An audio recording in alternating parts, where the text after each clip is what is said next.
Welcome to the Workamper Show, a podcast devoted to helping you discover how to finance your RV travel dreams. I'm Steve Anderson, the president of Workamper News. Each one of our episodes will either introduce you to people who are already living the RV lifestyle or to opportunities to work short-term jobs.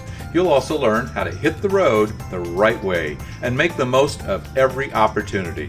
Now let's turn over today's show to your host, Greg Gerber. Thank you, Steve. Today we're going to talk to three people, one experienced RVing couple and a woman who is investigating whether the full-time RVing lifestyle would be right for her husband and herself.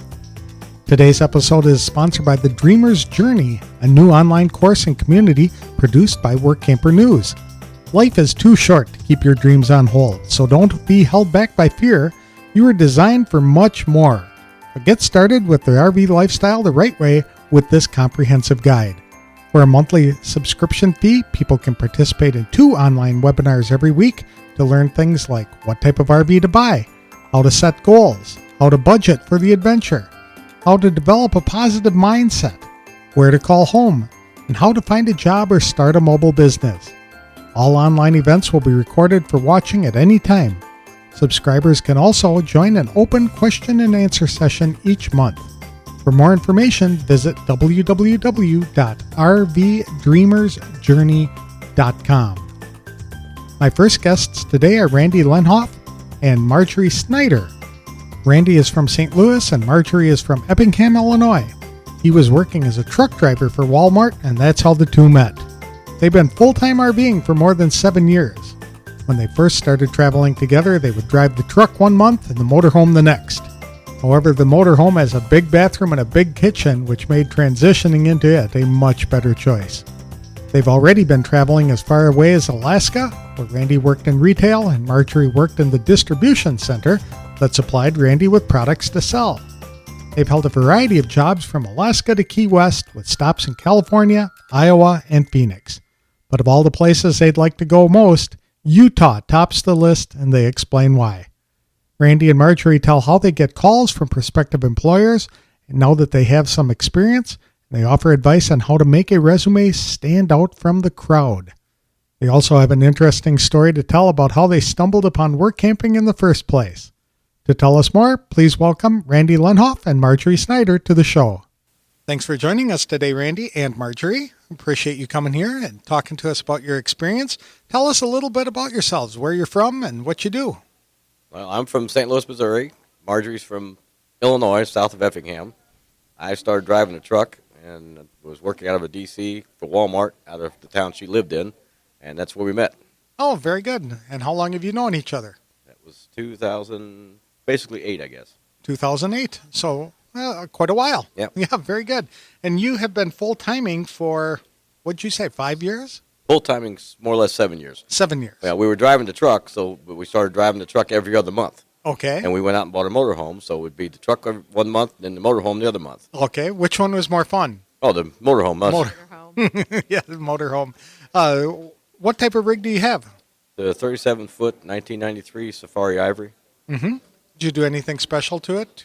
I try as much as I can to keep it just the way it was. Really? Okay, so it's worked out well for you. So far, yeah. Good RV? Okay, super. What do you think, Marjory? I love our RV. It has no slides, but it's got wood floors, a big kitchen, big bathroom. And a big bathroom. Oh, big yeah. bathrooms. Yes, that's real nice. Yeah, it beats a truck in that regard for sure. We knew if we could live in a truck a month at a time, this RV is massive. Right. What kinds of, or where have you gone in your RV that's really stood out? Skagway, Alaska. Did you go up the Alaskan Highway? Yes. Oh, that's an interesting trip, I've heard. It can be both beautiful and, let's just say, interesting. It wasn't bad when we went. We basically started about mid-April. We crossed the border in mid-April. Okay. They head up to a job in Skagway. Mm-hmm. It started May 1st. Okay. That's a good time to actually visit, is right around that time. It's before the tourists show up and most of the roads are clear and the snow is gone, and it's really interesting, I think, to have that twilight 24 hours a day kind of thing. Yeah, I stayed up a lot of times with a camera. Well, I stayed up, and if I didn't stay up, I had a camera looking at the sky so I could get that, just a few hours of darkness. Did you get the northern lights? Were you able to see it? I saw what causes the northern lights. You could see like a cloud type thing come across, but I didn't get the colors. Okay. But we actually went up there for a job. We were hired to work for Corrington's in Skagway, Alaska. They own like 5 shops, Okay. and that's where we went to work for 6 months. Randy always wanted to go there, and we thought while we still had money in our pocket, it would be a great opportunity. That's nice. And it's a way to see Alaska is to go up there and have somebody pay you to be there, right? Definitely. Well, that's the part about work camping. You can spend so much more time than just on a vacation. How long were you in Alaska? About 6 months, I guess. Okay. What did you do for this company? He worked retail, which meant he learned about all the handmade stuff and sold it in the stores. And I did warehouse. I drove the truck and hauled all the product into town and delivered it into the stores. Okay. So you brought him the product to sell is basically That's what what I it did, is. yes. Okay. Very good. And you were up there for an entire season? Would you go back? Yes. Yeah, we don't repeat jobs too much, but yeah, we could go back to it. What other kinds of jobs have you held? Well, along that line, I was just going to say we have work camped from Alaska to Key West.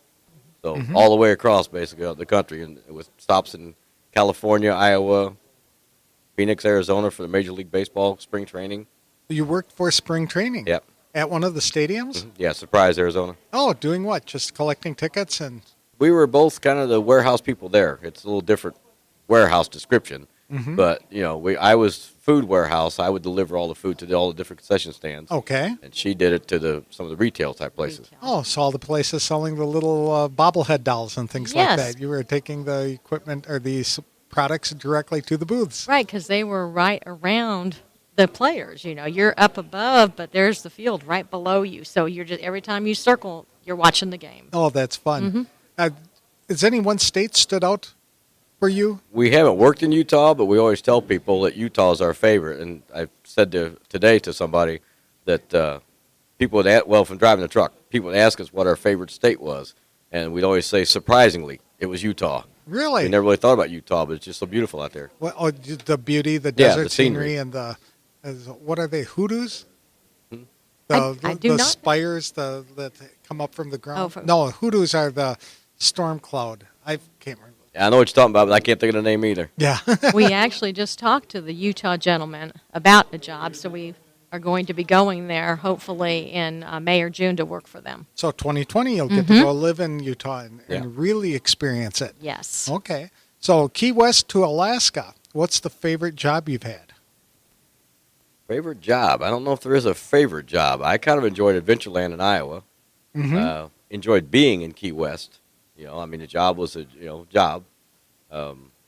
It's been the locations is the main thing. The jobs, I can't really say one of the jobs was better than any other. Okay. I can. You can. Yes. Okay. We worked in Kentucky as Oh. campground host, and we got to go to a rural area in Kentucky, around Corbin, Kentucky, and there's only like a group sites, and they had to reserve online, so we didn't deal with any reservations, and only 3 groups came at a time. Okay. So we had the whole place to ourselves, usually Monday through Thursday. So I got to mow, clean, do stuff like that, but I had it all to myself And all to yourself. until the weekend. And then the group started showing And the up. groups came in, but all I did was make sure they were supposed to be there, and they never asked nothing else of you. Now, isn't Corbin, Kentucky, where all of the distilleries are, or nearby? Yes. Well, the home of Kentucky Fried Chicken, too. Kentucky. That's right. Yeah, the Yes. original Kentucky Fried Chicken is there. We went there. How can you not? If you're going to be Right. in the area, you go and see the Colonel, right? Yes. Yeah, they have a little museum set up inside this store. They do. So you can see the original kitchen and some of the original photographs and things like We that. saw all of that. That's a fun trip to Yeah, do. it was. Yeah, he set up that Colonel Sanders, I guess, one of his ideas for marketing was people would use a phone or bathroom, one or the other, but he made you have to walk through a fake motel room to get to that, so it would give you the idea, I think, to stay there. Oh, that is a smart idea. So on your way to the restroom, you were learning what the hotel looked like. Yeah. That's right. Okay. That's That is smart. Absolutely. Well, I understand you just got a new job in a rather unique way. Which Then the the Key West posted one? a resume, and somebody saw your resume right, and I- called you. You didn't even have to seek it out. right. 2 places I wanted to go was Alaska and Key West, Okay. and we were going to go back to Surprise, Arizona this past winter, and we were ready to go back there. And the fellow from Key West, a resort down there, sent me an email asking if we'd be interested in coming down to work for him. And we didn't know nothing about him, but he found our resume on the Workampers? Workamper.com. Mm-hmm. Yeah, and he reached out to us to offer us a job. Okay. And I told her, I said, it's 8 months, it's in the winter, it's in Key West, and he called us. We can't pass that up. Oh, no, that is neat. What attracted him to your resume, do you think? We know. We think we know. They put search words in, the employers do sometimes if they're looking for specifics. And one of his, or two of his search words were no pets and no smoking. Okay. And it brought us to the top of the list. Very good. So no pets and no smoking. Mm-hmm. So that means that the people who are posting resumes on Workamper News and Workamper website should keep that in mind and kind of manipulate, I don't want to say manipulate, but write their resumes in a way that these keywords that are important to them come up front and come up frequently. Yeah. Yes, Okay. because you don't want to take a job and then you're not happy there because you have a pet and the person that's hired you didn't realize you had a pet or that you were a smoker or needed anything special. Okay, that's good advice. And on the sell yourself part of the resume, I actually put toward the end the things we wanted to do, and one of them I put in, I would like to find a job in Key West. So Okay. I'm sure he saw that too in the sell yourself part. Oh, that's a good point. So he's searching for who wants to come to Key West, and that brings up some resumes, and then he looks and says, okay, who doesn't have pets? And then you come up on that as well, and There you open go. the door for you. Yes. Very good. What attracted you to this lifestyle? Oh, as he said, we drove truck. And so then we decided that we were only wanting to drive every other month, so we bought our motorhome used. And we were at a campground, actually, and I went to the laundry room, and I found the Work Camping magazine, and that was it. We started searching it over, and we found our first two jobs. Sugar Beets was one, and Amazon was the other, and knew they could make us enough money that it would get our feet wet and do good. Okay. So you found it kind of by accident, doing laundry, and ran across a Workamper News magazine somebody had left behind. As I tell people, I was like, once you get an RV, if you travel in it very much, you're going to hear about these things from people.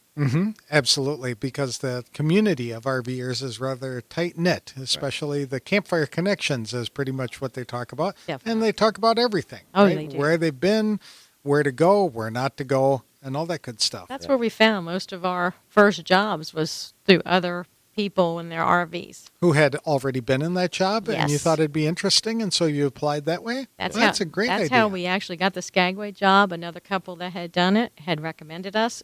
She didn't usually hire that way, but she took us on, and we got a Christmas tree lot the same way. Oh, my. So you sold Christmas trees one time. Now, that would be a fun job. That's very short term, right? Only about 6 weeks. Yep. Yeah. Thanksgiving through Christmas, Simi Valley, California is where we did it. They sell Christmas trees in Simi Valley, California. Yes. Oh, those are the ones that are picked in June up in Wisconsin, right? No, they No? are not. Actually, that company gets them fresh every day. They're cut and delivered within 24 hours. From the forest From in the- California? Oregon, a lot of them from Oregon. Oregon. How cool is that? Yeah, we love that one. It was a busy one. You worked constantly and you had to be on the spot 24/7, but it was worth it. One of the things that I've heard mentioned at the Workamper Rendezvous is that you need to have a 3 to 5 year plan. Have you gone to that length yet to establish where you want to be in 3 to 5 years? We play it more by the seat of our pants. Okay. Now, when we first started out, she was a little bit nervous if we didn't have a job lined up before the first job was over. And I kept telling her every time we did that, I said, look at this job, it's still available. Look at these people really looking for somebody. So now she's kind of gotten to understand that we really don't have to rush and plan too far out. So what you do when you plan is you look for the type of job and then move to that area. Demographics. Yeah. It's not necessarily we want to live in New England at this point and go look for just jobs in New England, but it's just this job sounds real interesting or like it would be fun or unique. Yeah. And then you just pick up the RV and head over there. Yes. And most of your jobs are what, 3 to 6 months as a general rule? Yeah, it's Yeah. at least 4 to 6, yeah. Yeah. 4 to 6. And we, like Surprise, Arizona, the stadium was a little less. That was still good. Right, that's another 6-week gig kind Yeah. of thing. Yeah, Sugar Beets was short, Amazon was short, and the spring training was short. But the rest are typically about 4 months. Yeah. Okay. And like I said, Key West was 8 months, but we didn't tire of that too quick. Yeah, Key West is a fun place to visit. Yeah, It might be interesting place. Yeah, and do most of these jobs just give you a free campsite, or are you getting paid as well? All of our jobs we've had a free site except for the spring training, but we found actually a moose lodge and we have solar panels on our motorhome and a generator, so we basically we're out allowed to park in that moose lodge for about a month and a half for free. Mm-hmm. What'd you do about your tanks? There was actually a trailer camping type store in that town, 5 miles away or something. So every few days we just drive up there and dump in the behind that building, and it was free. So we just go up there, we dump, we fill up our water, and go back to the moose lodge. In a designated area, I'm sure. Oh, yes. Just dumping behind the building. Oh, So no. people might see this and say, that's an answer to my prayer. No, they actually had a dump there, and it wasn't fenced or anything. You 24 hours a day, you could pull in there and put your hose in their sewer and dump it. Mm-hmm. But other than that, we have taken only jobs that give us sites full. We get paid for every hour, and our sites are free. Okay. And you just look for those at the last minute on Workamper News, or the daily hotline or something like that? Definitely. Love that. Mm-hmm. And did you take advantage of any of the other things on the website that provide information about the lifestyle, or do you guys consider yourself pretty much experienced in Well, we picked up pretty much a lot. I mean, once in a while I look at some of the things. I'll try to find some reviews, but the ones I'm looking for, I usually don't find any. Mm-hmm. So, I always like to pick people's brains. If I go to a job or anything, I'm always trying to get all the information I can about jobs and locations. Okay. And we have not been to a rendezvous. This is our first rendezvous. And what attracted you to Rendezvous? And why did it take us so long? Yeah. Right? Right. Because we've always had a job. Okay. So we weren't available. So this year, we took off a little time, and I said, go ahead, sign us up. Did you learn anything new while you were at the training? I think the main thing is seeing how many people are here. Mm-hmm. I think it was mentioned in some of the seminars and things that you're not alone. Right. And it's almost surprising how many people and how long they've been doing it, and there's still that many people coming interested in the lifestyle. Did you meet anybody new here? Oh, definitely. Mm-hmm. Yeah, a lot of great people, and so many of them have so much interest, and we could give a little bit because we've been doing it for so long. So they're doing like I do. They're asking everything they can find out from me. What would you tell somebody who is considering entering the RV lifestyle or becoming a work camper? Do not buy a new rig. Okay. Buy something used that you could afford. No payments, please. Mm-hmm. Because you don't know if you're going to like it, and you don't know what kind of pay you're going to get. Okay, that's a good point. That's several people here we've talked to that aren't even work camping yet, have already gone out and bought brand new big fifth wheels that they got bills to pay and everything. I mean, you don't go into it with a lot of debt. Okay, and buying a used vehicle often ensures that many of the little problems were already taken care of under the warranty and things like that. So you're getting a unit that's been tested and proven and ready to be roadworthy. Yeah, ours doesn't have any slides on it, and I've heard so many horror stories about brand new motorhomes going down the highway with slides, and they start sliding out on them. Yeah, that's never happened to me, thank goodness. But that'd be one thing that would kind of ruin your experience. Definitely. Or make for a bad day anyway. Yeah. So don't buy new. And what would you recommend what would you recommend to work campers? Be flexible.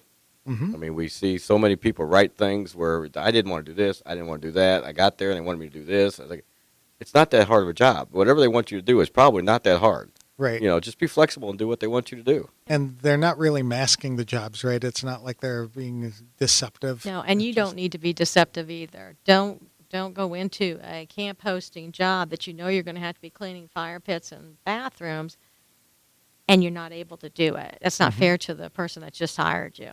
That's a very good point. So if everybody's a little honest, it makes for a better experience. Definitely. Well, thank you for telling us a little bit about your experience. I wish you the best of luck going forward. You're welcome. Thank Thank you very much. Many people get into a routine while work camping and that they seek jobs that they've done before, whether it's in retail or often as a campground host. Randy Lehnhoff and Marjory Snyder have done that too, but they've also sold Christmas trees, worked at an amusement park in Iowa, took tickets during spring training, and even harvested sugar beets. So not only do they enjoy wonderful memories of places they travel, but also of trying a whole bunch of new job experiences as well. Marjory explained that work camping was like going on vacation, but for much longer. They described how developing relationships with other RVers has opened the door for them to get some pretty fantastic jobs. They also travel without a concrete plan. They either pick a place to visit and then look for jobs in that area, or they see what sounds like a fun job to have and they head in that direction. That's the type of flexibility people enjoy while work camping and RVing. I appreciate Randy and Marjory for taking time to share their experiences with us. My next guest is someone who is dreaming about launching into the RV lifestyle. Megan Raphael and her husband have been Michiganders for many years. They grew up there and returned to Michigan after living in Portland, Oregon for several decades. They have a smaller 22-foot travel trailer and take it on extended trips every year. But they're investigating the full-time lifestyle, or at least the opportunities to be on the road for longer periods of time. Megan says she's never been fond of the idea of just retiring and hanging out at home, so they're planning some adventures and pursuing other interests. She heard about work camping through some online research and has been watching videos and reading stories about people who are successfully engaged in the lifestyle. She describes some of the steps they are taking now to prepare for transitioning out of jobs and into a more mobile lifestyle. Megan's exploring paid work camping positions as well as volunteer opportunities where she can assist with remote medical clinics around the country. It's kind of ironic that she's been listening to episodes of this podcast as she's developing her plan, and I asked her to come on the show to describe her process for investigating the RV lifestyle. So please welcome Megan Raphael to the show. Thanks for joining us today, Megan. I appreciate it. Tell us about a little about you, where you're from. Well, I'm currently living in northern Michigan. My husband and I are both from Michigan, and we grew up here and went to school, college here, and then we went to Portland, Oregon for about 20 years. But missed the lake so much here in Michigan that we decided to come back. So we are Michiganders for the last 20-some years. Almost Yoopers too, right? Almost. In fact, we just spent a month up there this fall in the Upper Peninsula, and it was terrific around Lake Superior. What a beautiful area. It is gorgeous, and I'm a Wisconsin native myself, but I'll have to admit, every time I've come up to your area, it has poured rain. I mean, I've looked forward to that Either trip. That or snow, eh? Yeah. No, I avoid northern Wisconsin in the winter for sure, but I always wanted to go up there around the lake when the weather was nice. But as soon as I get anywhere within like 60 miles of the Mackinac Bridge, it just, the skies open and it just pours. And I don't know what the reason is for that. But, so I won't invite you over for the summertime when I want to have beautiful weather. You might be the cause. That's exactly right. So you do not own an RV at this point, is that right? We do own an RV. You do? We own a small Forest River Cruise Light 22-foot. Okay. And you are considering becoming a work camper and pursuing this full time. We are. We have taken a couple of longish trips. We spent about 3 weeks in Florida, and we took a month through Canada and through the Maritime provinces. And then as I mentioned, last fall, we spent in Michigan's Upper Peninsula. So the maximum so far is a month at a time, and that so far has worked out so great. It just continues to give us ideas for wanting to do it, as you say, for a longer period of time and to do it full time. Mm-hmm. Are you both working right now? No, I am. Both of us are semi-retired. I currently work 2 days a week for a senior residential club here in northern Michigan, and my husband teaches online classes, law classes. So we have some flexibility, and my employer has been terrific enough to bless the 2 months. And in fact, we'll be taking 2 months off this spring, though we won't be camping with our trailer. We'll be tent camping just because of the issue of arrangements, because we're also going to Costa Rica. So yes, we are both semi-retired, and we are ready in the fall to probably make it a permanent That's great. move. And what prompted that? Why'd you decide to pursue the RV lifestyle? Well, we read so many great stories, and we've met terrific people in the campgrounds we've been in, and I really appreciate people who are out exploring and looking at the world in different ways. I have just never been a person who's been satisfied with kind of the standard retirement idea. I have many, many interests, as my husband does. So there's lots of things we want to do, but we also want to explore this country. And so I think RVing is the ideal way. And that's why I also like work campers. What I read about work campers, you guys have a great organization. I've seen lots of opportunities. And so it gives us the chance of really taking a look at what are some other options than just quitting jobs and going. I think I know my husband would probably echo the same thing. I really like working. I like serving. I like being around people. I like the interactions. So for me, work camping would be ideal.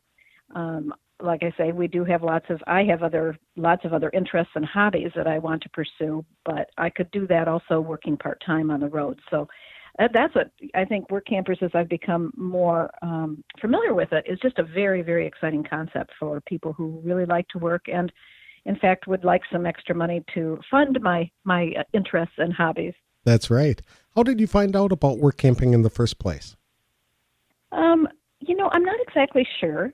I'm because I continue to explore this whole issue of should we be doing this, when do we want to do it, and so forth. I continue to search out good resources, and then somehow along the way, I became familiar with Workamper, and I've been on the newsletter, so I get the postings, and I've heard several YouTube videos, which has been a great resource. So I'm not exactly sure where it first started, but I would like to know more and certainly have grown in my awareness of it and appreciation of it also.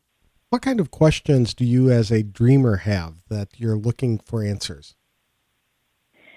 Well, as it relates to camping specifically, I think I'm not exactly sure I understand the process. I assume it's highly competitive to get some of the jobs that I read about. And I'm not sure that if we wanted to work for shorter periods of time, like a month, for example, and then move around to the next one, is that possible? So there are some specific questions I have about work camping. I know one thing, we have some uncertainties, but I do know the one thing that we know about, well, two things. We know we want to be back into northern Michigan for the summer months. So I look at many of the opportunities on work campers, and certainly those are related to parks or campgrounds or so forth that need summer help, and that probably isn't something we want to do. But I think there's a lot of interesting opportunities in the winter months too, so that's what we would be looking at. Mm-hmm. So you're looking to escape the cold.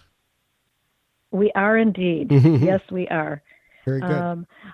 We live in an area here that's surrounded by woods, so we do snowshoeing right outside our door, and it's lovely. But I appreciate that for about a month and a half, and then I am ready to go. And honestly, we haven't explored the Southwest quite as much as we'd like to. When we lived in Oregon, we did a lot of traveling through California and Idaho, and through the Oregon desert. But there's so many parts of this country that I haven't seen, so it would give us an opportunity to do that also. Are you looking to get a different RV? Or are you planning to do this with the one you have? Okay. We're planning on doing it with our smaller rig. We have found in the months that we have been out in it, it has just suited us perfectly well.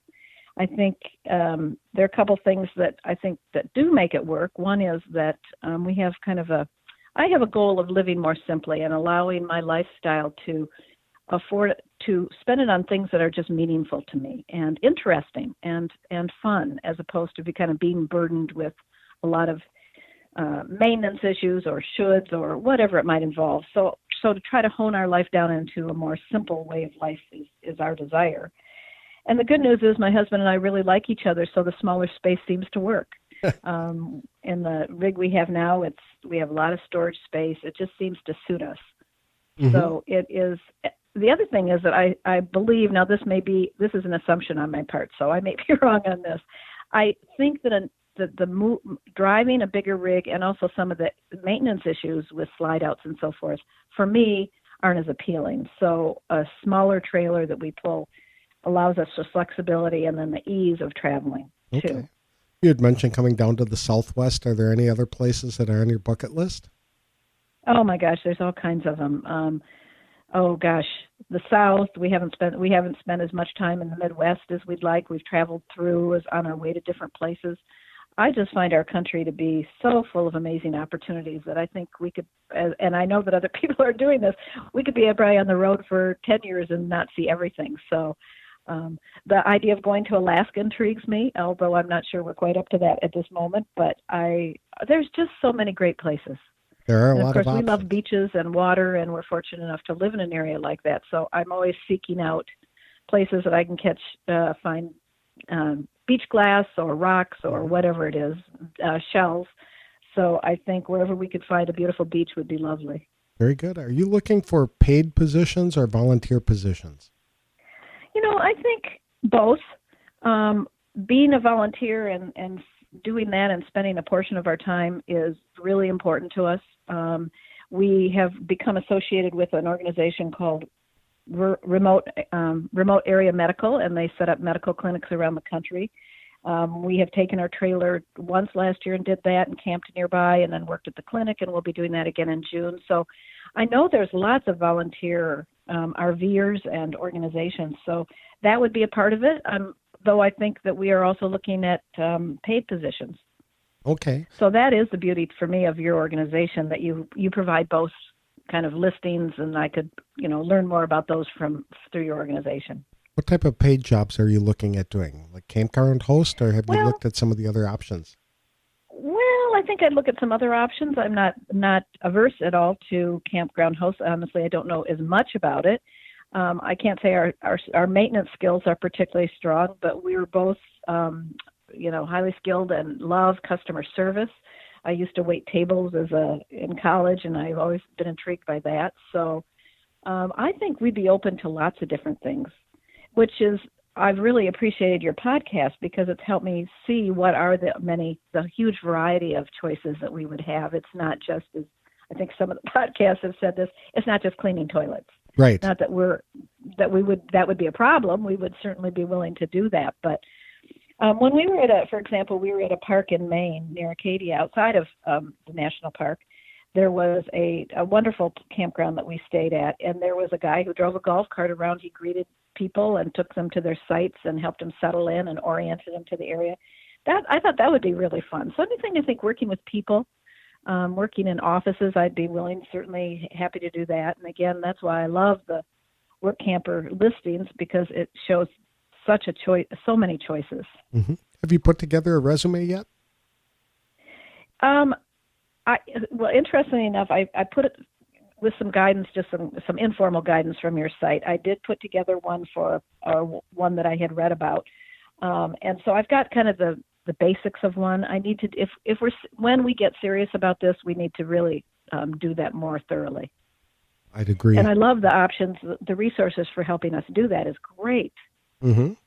And have you looked at formulating a plan as to where you'd like to be, like a year or 2 years from now? Well, Greg, that's a great question. I think we're still formulating that. I was thinking about what do we need to overcome in order to make this happen. And I think one of the things is to have more clarity about where we want to go, how long we want to stay, certainly the budget, what will be needed. So, I think that we have spent we have spent a lot of time, we have spent a lot of time looking through and thinking about and reading books, and now I think we need to make a decision and make it happen. Mm-hmm. So I think it's both courage. It takes some courage. One of the things we're thinking about, like many people do at first, is just renting our house out for a year and taking off and seeing how it feels, and it is. And knowing that decision is not necessarily a lifetime decision. We can always come back after a year and if we didn't like it, or we could continue on and make new choices. So it's freeing ourselves up, I think, from the fear of the unknown and letting go of some of the things that have kept us, I wouldn't say stuck, but kept us here in Michigan, which is a house. Mm-hmm. A house that we need to probably rent, and we have 2 cats that we need to decide what to do with them. We're not taking them traveling. So there's a few details, but I think we just need to make a decision. And when we do, I think that will help us then begin formulate a clear plan on where we want to go and how long we want to stay at each place.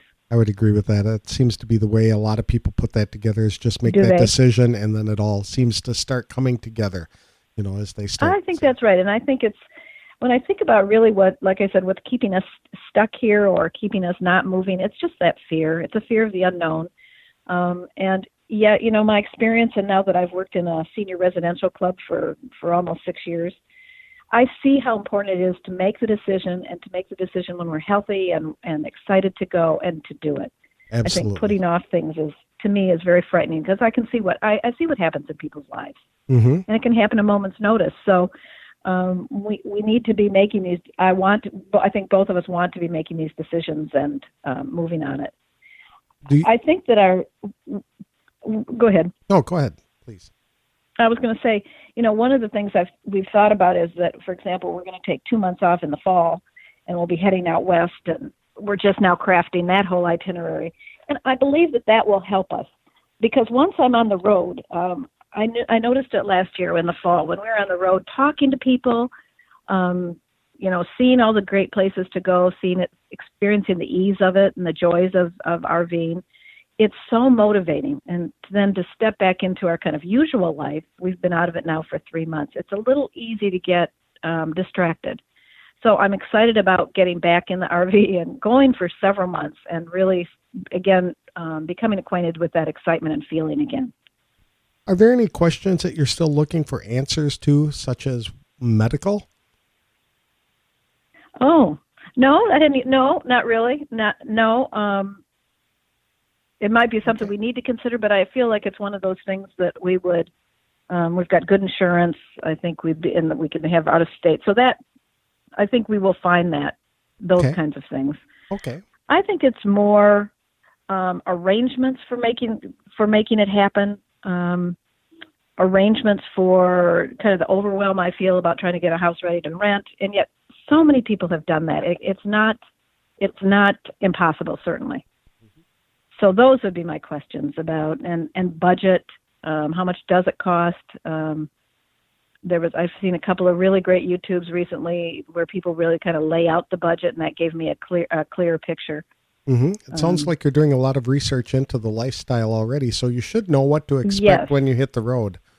That will help. Yes, and I think that's important. I've never been a person that really needs to have everything researched, but I do know that I spend some time thinking about it. I'm a fairly reflective person, so for me, the time spent even just reading helps me think about how can I fit that in, how do I fit with that, how do we fit with that, and then we'll move fast. I've seen that, and oftentimes it's kind of go slow to go fast. Go slow to go fast. I suspect this is one of those times. Yeah.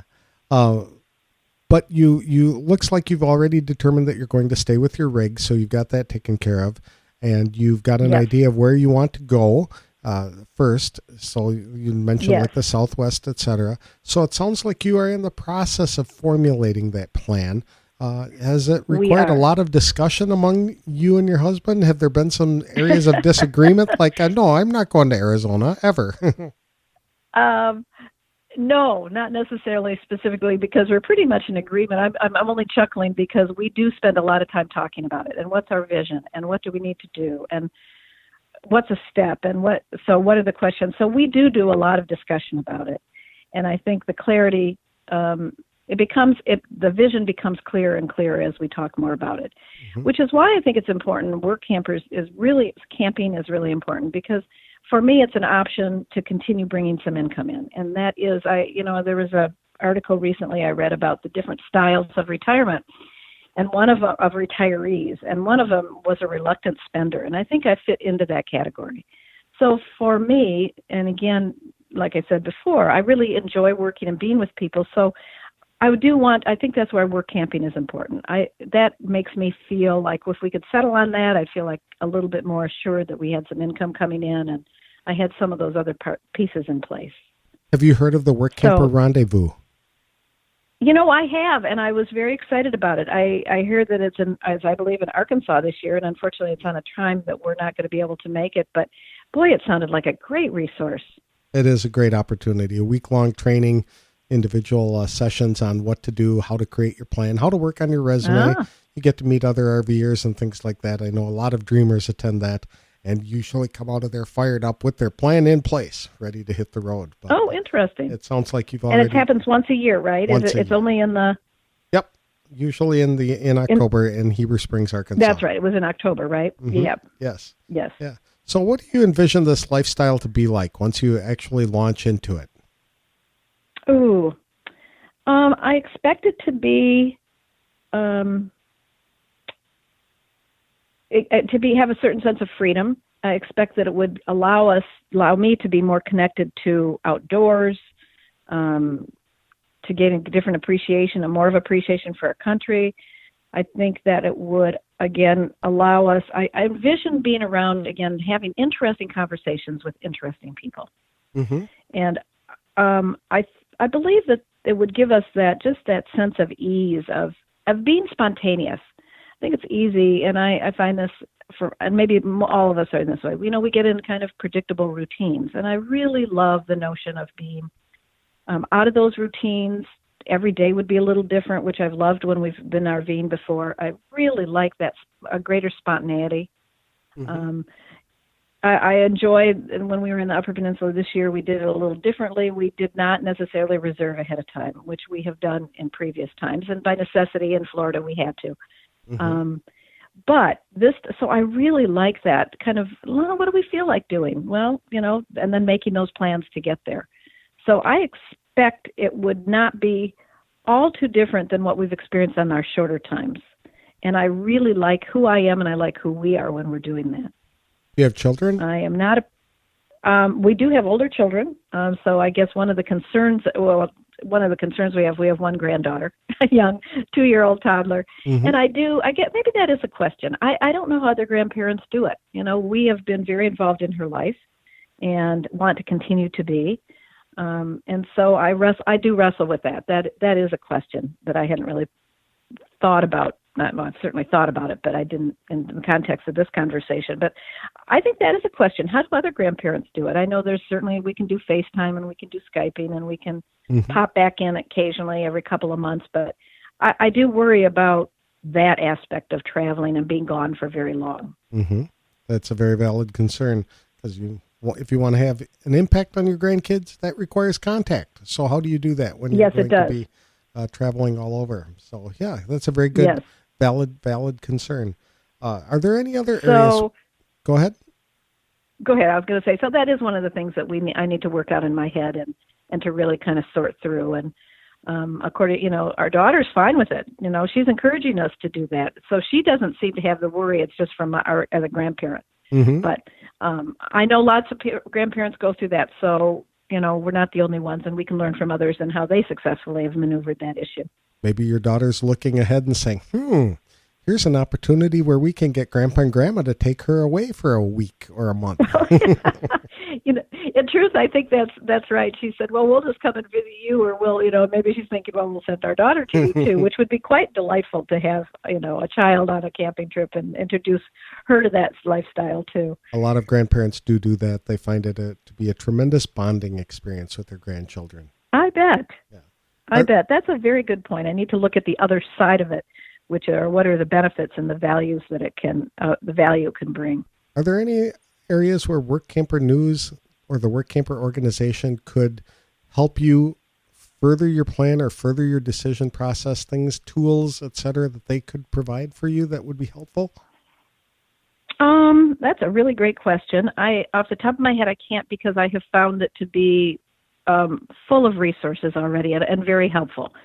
So I can't think of anything specific. I love the podcasts. I think they're very helpful. The newsletter is always very helpful. So no, I can't think of anything specifically. Super. And you said you work with senior citizens right now, and that's kind of a driving factor because you're seeing what happens if you delay that dream. That's absolutely right.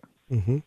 Yeah, I just, as we all know, things can happen in a moment and your whole life will turn around. And the people that I have seen, I'm always fascinated by the resiliency of people. And oftentimes the resiliency is strengthened by people's knowledge that they've kind of done what they wanted to do in their life, and that they can draw on that and build on those memories. And I just think that there's so many benefits, and it's so important to do it when we can. And both of us are healthy and we're active, and I just don't want to have to sit in a rocking chair someday and look back and say, I wish I'd done that. I wish I'd done that. Exactly. So I just see such value in taking charge and seizing the moment when one can. I mean, it's got to be a smart decision, but so often the fear holds us back, and that I just, those fears are often so unrealistic. Very good. Well, thank you, Megan. I appreciate the time. Thank you, Greg. Thank you so much. I appreciate having the conversation with you.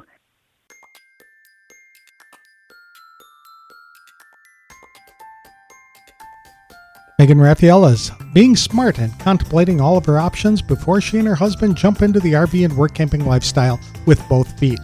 It's a big decision to make, Like others in her situation, she's wondering if they need to sell their house. They're setting a budget.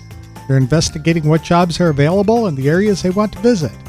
She does have an interesting perspective after working in a senior residential center where she sees people who are no longer physically able to pursue their dreams. Megan and her husband don't want to wind up regretting not jumping at the chance to enjoy some adventures while they're still young enough to do so. I like that Megan is planning a smaller trip this fall where they will spend 2 months exploring the lifestyle to see if they like it. By talking to other people along the way, there's no doubt she'll either get her questions answered and jump in full time, or they'll decide the lifestyle isn't for them. I give them credit for taking time to investigate their options and taking time to make sure they don't make any rash decisions.